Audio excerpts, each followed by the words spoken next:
صدقہ فطر دینا کن کو چاہیے، یا زکوٰۃ اور صدقات خیرات کن کو دینی چاہیے، اس کے بارے میں ہم پہلی بات سن لیتے ہیں۔ حضرت ابو سعید خدری رضی اللہ تعالیٰ عنہ نے ارشاد فرمایا کہ نبی علیہ السلام فرماتے تھے کہ مومن کی مثال اس گھوڑے کی طرح سے جو رسی سے بندھا ہوا اور گھوم رہا ہو اور ادھر ادھر آتا جاتا ہو۔ فرمایا کہ اگر اس مومن سے کوئی غلطی ہو جاتی ہے پھر ایمان اور اعمال صالحہ توبہ کی وجہ سے پھر واپس آ جاتا ہے، فرمایا کہ تم اپنا کھانا نیک لوگوں کو کھلاؤ اور اہل ایمان کے ساتھ اچھے برتاؤ کرو۔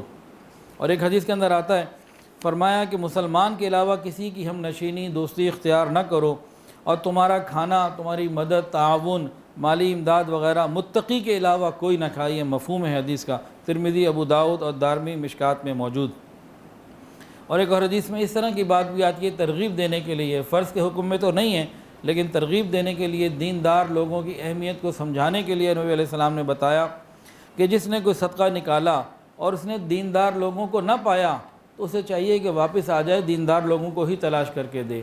یہ ایک حدیث میں ترغیب دی گئی ہے، تاہم یہ فرض نہیں ہے۔ اگر کوئی غیر دیندار کو بھی دے دے گا تو ادا ہو جائے گی، اگر اگلا بندہ مقروض ہے یا محتاج ہے تو۔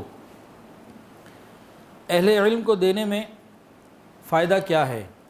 حضرت عبداللہ ابن مبارک رحمۃ اللہ علیہ بہت بڑے بزرگ گزرے ہیں، محدث ہیں۔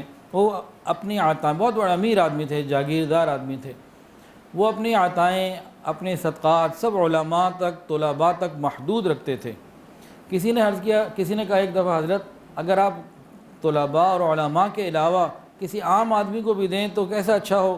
انہوں نے فرمایا کہ میں نبوت کے درجے کے بعد دین کے علم کا برابر کوئی درجہ نہیں پاتا۔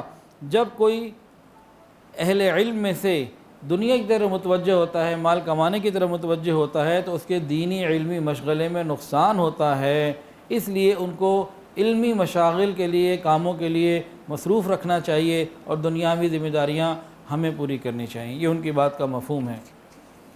اگر اہل علم تنگ دست ہو گئے تو دینی خدمت نہ ہو سکے گی، نتیجتاً امور دینیہ میں نقص آ جائے گا، لہذا علمی خدمت کرنے والوں کے لیے ان کو فارغ کر دینا سب سے بہتر ہے۔